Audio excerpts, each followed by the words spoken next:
I've had enough.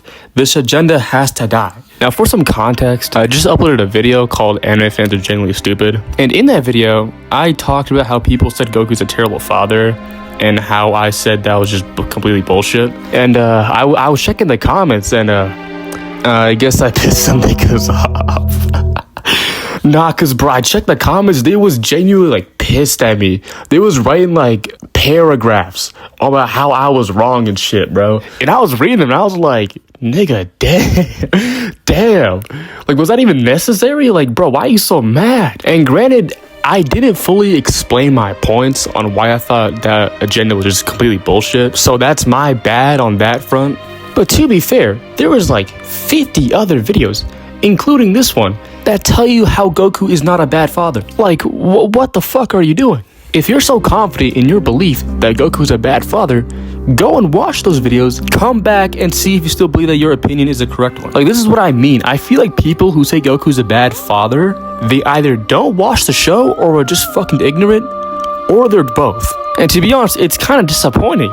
Because, like, if you have a brain and you've watched the show, you can obviously tell he's not a bad dad. But, oh wait, it's almost as if Dragon Ball fans don't fucking read their own manga. Like, come on, dog. Like, you can't be serious right now. Dragon Ball fans are like the JJK fans before JJK was a thing, bro. I'm so serious. But I think I've done enough yapping. Let's just get into this, bro. I don't even know why I'm making this video. Now, before we get started, I do want to preface that this isn't like a personal attack on those people who made those comments. You know, you can have your opinions or whatever. But at the same time, don't take receipts from the show, twist them to fit your own agenda, and then say how Goku's a bad dad. Because at that point, you're just twisting the evidence. Now, back on track, what we're going to do is we're going to read the comments that these guys are making and try to pick apart their arguments on why you think Goku's a bad dad. Sounds good? All right, let's get into the first one. All right, so this is the first comment, and holy shit. Yeah, I was not lying when I said paragraph. I think the best way to tackle this is like in pieces. So his first point is that he's saying that Goku brought Gohan to fight these people and that he spent more time dead, which the second part, you know, touche, that's a good point. The first part, nigga, no he didn't. The only real instance that you can make an argument of that happening is Cell. But besides that, the rest of the villains, he didn't ask Gohan or even bring him to fight them. What the fuck are you talking about? He didn't ask him to go to Namek. He didn't ask him to fight the Saiyans. And he didn't ask him to fucking fight Raditz too. Granted, he didn't fight him, but like, you get my point. And actually, even with Cell, after Cell boomed Piccolo and Gohan wanted to go fight Cell, guess who stopped him from doing that? Goku.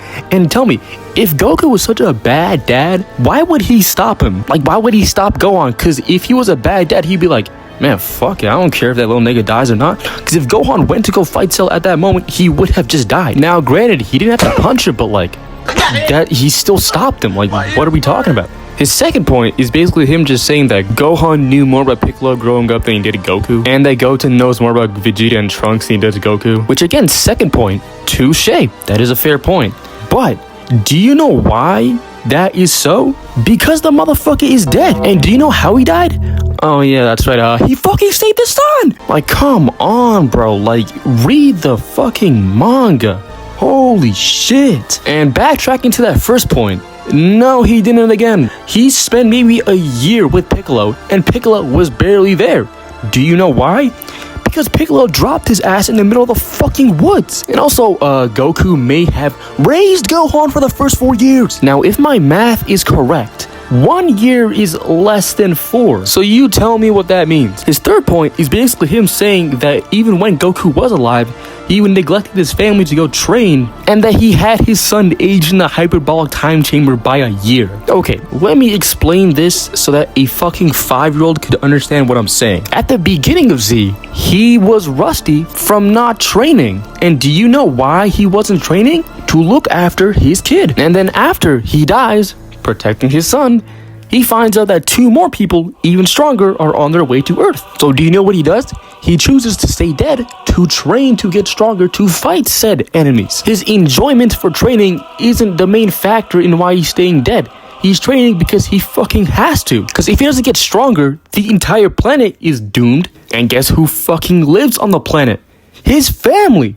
I'm not saying he didn't enjoy these fights. What I'm saying is that enjoyment isn't the main factor on why he's fighting. You think he enjoys fighting niggas who will just kill his family if he fucking dies? No, he likes fighting people with no stakes. Like, for example, Vegeta in Super Hero. When they're fighting, he's actually enjoying that. You know why? Because Vegeta won't go fucking kill his family when he's done. And when he's enjoying the other fights, most of the time he's just saying he wishes that these people weren't fucking evil so that he can keep on fighting them and that he doesn't have to kill them. But we're getting sidetracked. Let's get back to the main point. We skip forward to Namek after he beats Frieza and spends a year in space. Now, granted, not the best fatherly move, but do you know what he came back with?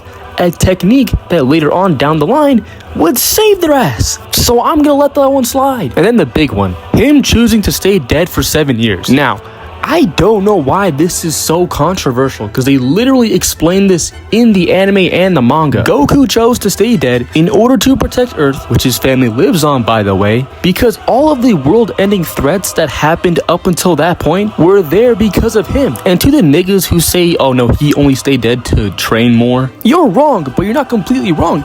Yes, he also did train after he died, but you do realize he could just train when he was alive too. It's not like he can only train when he's fucking dead. Now, him not saving Gohan from Kid Buu, alright, I'll take that L on the board. That was a bad play. But compared to everything that he has done up until that point, I think all the shit that he's done for Gohan outweighs that 1 point. And then for Goten, again, for 7 years, he's dead. But then after he comes back, he's actually in Goten's life. You know what? He gets a job at the beginning of Super to spend more time with his family. And guess what? He gets Rusty again. Like, it's so simple, man. Just watch the show. And his second point, are you seriously telling me that it's an issue that your son ages 1 year? 1 year. But in exchange, he saves the entire world. That's what you find a problem in? Man, get the fuck out of here, bro. Oh my god, that, like, you can't make this shit up, bro.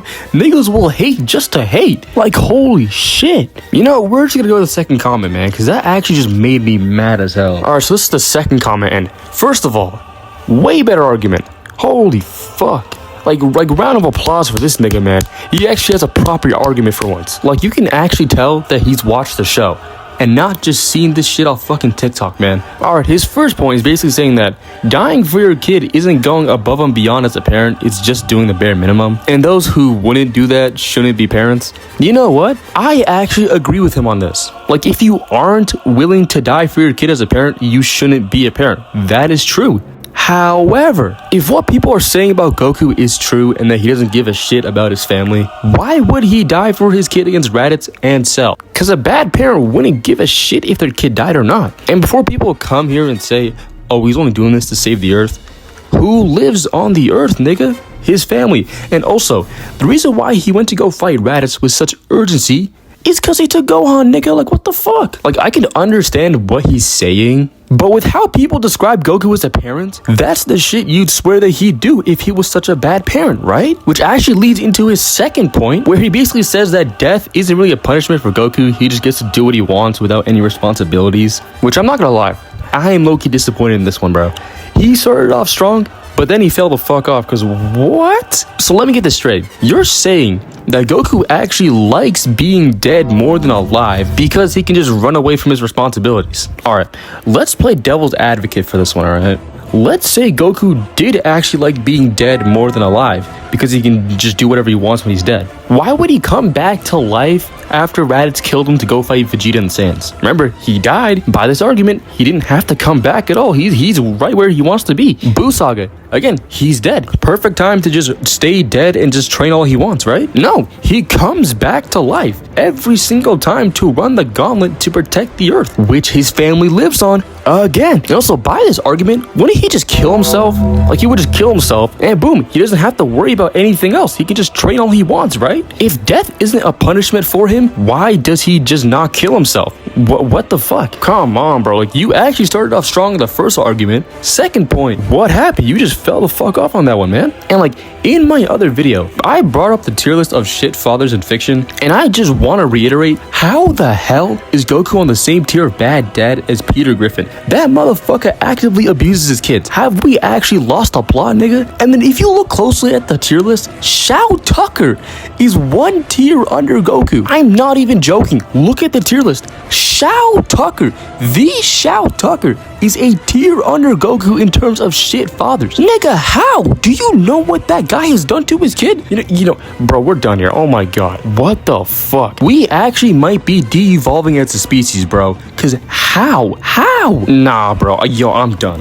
We're gonna have to end this here, man. Cause this is getting absurd, man. This is getting crazy. Oh my god. But before I do end this video, I do want to acknowledge something.